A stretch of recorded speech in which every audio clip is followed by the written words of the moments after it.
Comme vous le savez, depuis plusieurs années, la femme entrepreneur au Maroc n'a pas dépassé le plafond de 10% sur tout le tissu économique.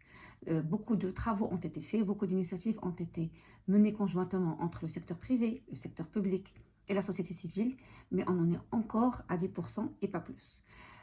Alors, les secteurs où la femme entrepreneur existe, les secteurs qui sont prisés par la femme entrepreneur, qui sont très portés par la femme entrepreneur, sont nombreux.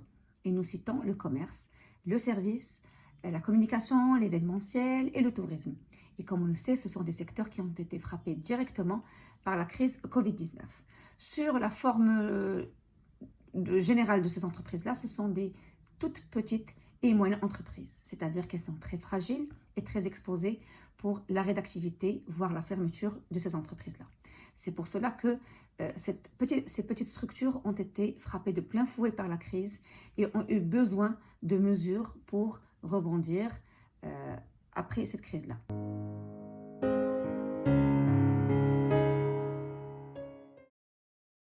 Alors la femme entrepreneur, comme tous les entrepreneurs, elle a fait preuve de beaucoup de résilience. Elle a réfléchi, elle s'est réinventée, elle a réfléchi à comment reconvertir son business pour pouvoir survivre durant cette période de crise, en adoptant plusieurs démarches. Et ce que je suis en train de dire, c'est le résultat de plusieurs échanges que j'ai eus avec un groupe de femmes entrepreneurs qui sont à la tête de petites structures sur différentes activités au niveau du royaume. Alors, première des choses, c'est que la femme entrepreneur, elle a pris soin d'elle dans le sens où elle a développé ses compétences et a profité de toute cette vague positive et citoyenne, des webinaires, des lives, des talks, mais aussi de formations qui ont été lancées par quelques programmes qui ont pensé à la femme entrepreneur. Et je saisis l'occasion pour féliciter la Bird qui a développé un programme très intéressant sur le marketing digital au profit des femmes entrepreneurs dans le cadre du programme Women in Business, auquel j'ai pris part, que j'ai apprécié et à travers lequel j'ai appris énormément sur le marketing digital et comment il pouvait nous aider pour mieux targeter notre cible, pour bien travailler, pour développer notre business et pouvoir toucher une plus large population et donc élargir notre portefeuille client et voir nos parts de marché. Au-delà de cette formation, donc la femme entrepreneur aussi, elle a gardé le lien avec ses partenaires, avec ses clients, avec ses fournisseurs pour rester en veille, pour voir qu'est-ce qui marche, qu'est-ce qui ne marche pas, comment elle peut réinventer son business, comment elle peut revoir sa gouvernance. Donc, elle était très curieuse pour s'inspirer des modèles qui marchent des autres, mais aussi voir est-ce qu'il y a des programmes de soutien dont elle peut profiter étant une petite structure. La femme entrepreneur aussi, elle a été très agile dans sa réflexion.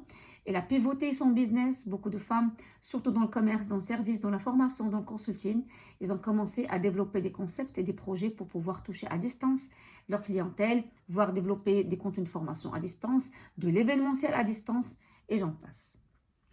En termes de gouvernance, eh bien, la femme entrepreneur, elle est connue parce qu'elle tient énormément aux liens sociaux qu'elle développe avec son équipe. Donc, pour celles qui avaient des petites équipes à petit salaire ou à grand salaire, elle a essayé au maximum de garder son équipe, soit en ayant recours au programme de soutien à travers la caisse de sécurité sociale, soit en ayant recours à son épargne, ou bien à des emprunts en profitant des lignes de financement qui sont disponibles aujourd'hui sur le marché pour garder les salaires de leurs équipes. Parce qu'elle tient à ce que son équipe reste soudée, reste motivée pour rebondir ensemble après cette crise-là. En termes de business, comme j'ai dit, la femme entrepreneur, elle a saisi cette occasion pour développer ses efforts marketing, revoir ses outils de communication, revoir sa manière d'approcher sa clientèle. Et comme j'ai dit, capitaliser sur les outils du digital, sur les réseaux sociaux pour revoir carrément sa stratégie commerciale.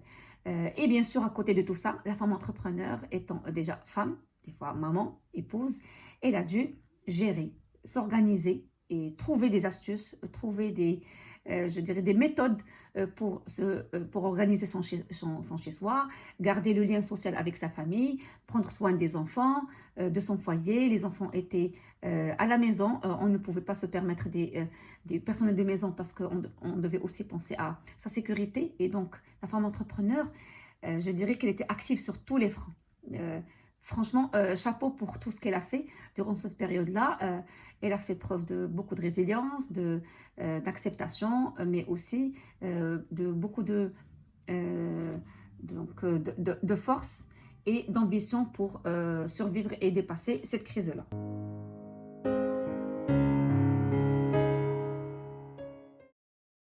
Et en termes de leçons apprises durant cette période, eh ben, comme tous les entrepreneurs, nous avons appris déjà qu'il fallait diversifier son activité, il ne fallait pas rester sur une seule activité, il fallait être un peu plus agile au niveau de la gouvernance, très flexible avec ces équipes-là et digitaliser une partie du business parce qu'aujourd'hui, on a vu que c'est l'essor vraiment de l'économie, c'est un marché très porteur, où il y a énormément de choses qui bougent, beaucoup d'innovations, beaucoup de belles choses qui sont concrétisées à travers le digital pour un mieux-être de nos clients et je dirais de l'économie post-Covid.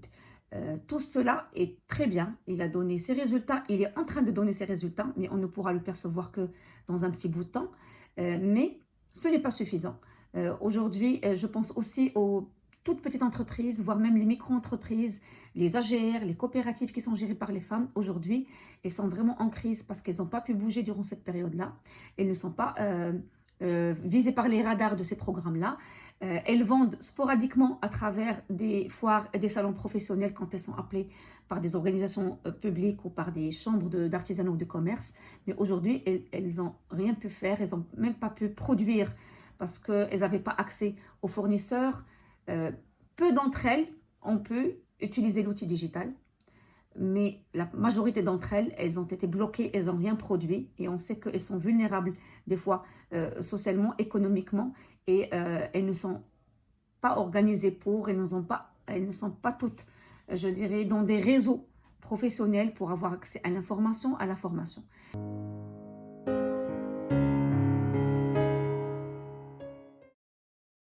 Par ma position aujourd'hui, je souhaiterais vraiment faire un appel aux acteurs de l'écosystème qui soutiennent l'entrepreneuriat, aux organisations qui prennent des décisions au niveau du soutien à l'entrepreneur, de réfléchir à des programmes pour soutenir la femme entrepreneur, pour l'aider à rebondir, pour l'aider à se mettre debout après cette crise-là, éviter de creuser l'écart et le gap concernant les inégalités sociales et leur permettre de donner un nouveau souffle à leur business et de développer leurs affaires pour les pérenniser dans l'avenir.